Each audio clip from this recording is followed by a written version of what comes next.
cette élection à la présidence, ça représente quoi pour vous, ce syndicat de toujours, l'UNECATEF pour vous? J'ai toujours été syndicaliste dans l'âme. J'ai été du premier mouvement des joueurs en 71 quand on a obtenu le contrat à temps. Donc dans cette première révolution, j'ai été ensuite syndicaliste tout le temps, que ce soit à l'UNFP et après à l'UNECATEF, parce que ça me paraît logique.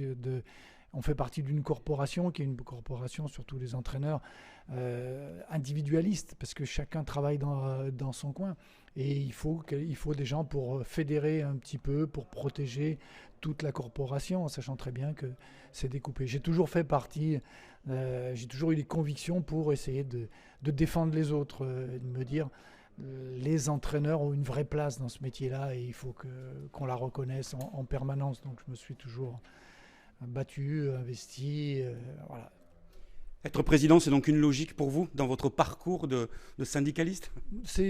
Non, on peut très bien travailler, œuvrer et être derrière sans être président, mais je crois que Joël avait fait un petit peu le tour de la question. Ça fait, je crois, 15 ans qu'il était en place. Il avait besoin de souffler un petit peu. Voilà, c'est une succession, je dirais, normale. Joël a travaillé, j'étais derrière. Il sera toujours là, il sera toujours au syndicat. Il faut renouveler de temps en temps, il faut redonner de l'impulsion. Moi, c'est pas pour y rester 15 ans, mais c'est pour relancer un petit peu l'énergie de tout le monde. De temps en temps, on a besoin de changer de tête, de visage. Mais il a œuvré bien et je continuerai dans ce sens-là. Vous vous inscrivez finalement dans la droite ligne de Giroud, un de vos prédécesseurs, et qui a parfois été un petit peu compliqué dans la gestion entre les deux, à l'époque où vous étiez tous les deux au syndicat. C'était compliqué parce que c'était une époque où, oui, on n'a pas les mêmes idées. Voilà, je suis très collectif. Et j'ai toujours travaillé au niveau du syndicat pour les autres. Mais le bilan, Joël l'a fait. Quand on a pris le syndicat en 2001, il restait plus que 90 inscrits.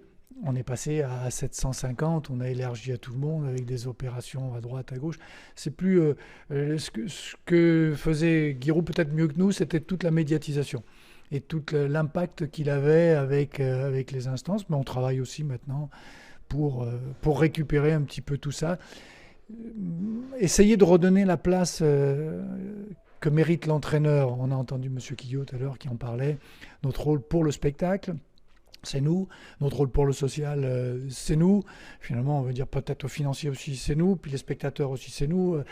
On est au centre de tout. L'entraîneur, il n'est pas avec les uns, avec les autres. Il est la roue qui fait tourner tout ça. S'il y a un entraîneur qui fonctionne bien, un club marche bien. Quand on le voit dans tous les clubs, que ce soit professionnel ou amateur, quand il y a des gens solides, c'est un club qui est solide. Médiatiquement, ça peut être aussi très fort, la présence de Raymond Domenech à la présidence de l'UNECATEF. Justement, c'était un petit peu ce qui manquait de faire connaître le syndicat, ses actions, les techniciens, les entraîneurs. Il y a deux aspects, et ça c'est M. Tapi qui le disait, le savoir-faire et le faire savoir. Je crois que c'est important. C'est tout aussi important de faire savoir ce qu'on fait, ce qui se passe réellement, quel est le travail du syndicat, quel est le rôle des entraîneurs.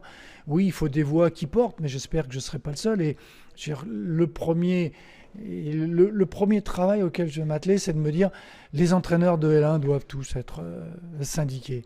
Il peut y avoir des problèmes particuliers avec l'un ou avec l'autre, mais ils ne doivent pas oublier que l'essentiel, c'est les vitrines, c'est eux. Les éclaireurs, c'est ceux de L1. Et quand ils vont porter le message, les L1 et L2, le monde professionnel doit soutenir toutes les opérations, les leurs, parce qu'on se bat pour tous les droits des entraîneurs, qu'ils soient de L1 ou de L2.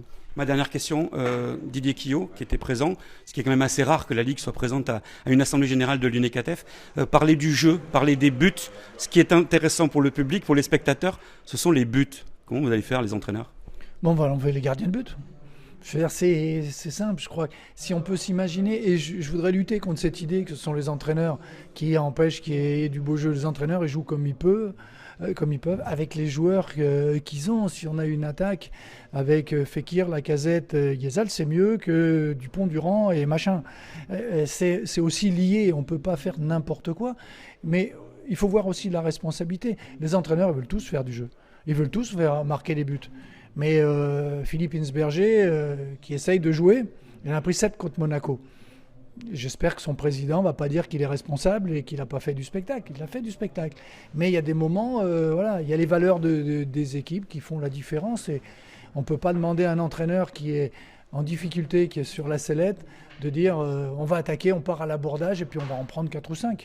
Parce qu'il sait ce qui va lui arriver. La responsabilité, je la déplace un petit peu sur les dirigeants qui disent à leurs entraîneurs, oui, il faut jouer, il faut faire du spectacle, mais si jamais vous perdez 2 matchs de suite 3-0, vous êtes viré. Ils ne le disent pas, mais c'est comme ça. Et la réalité, elle est là. Si on accepte, je veux dire, si Philippe va jusqu'au bout en prenant de temps en temps 6 ou 7 buts et en continuant à jouer, moi je dis bravo, et oui, on est dans l'esprit qui peut changer la donne chez tout le monde, chez les entraîneurs, en disant, il vaut mieux perdre 4-3 qu'un 0.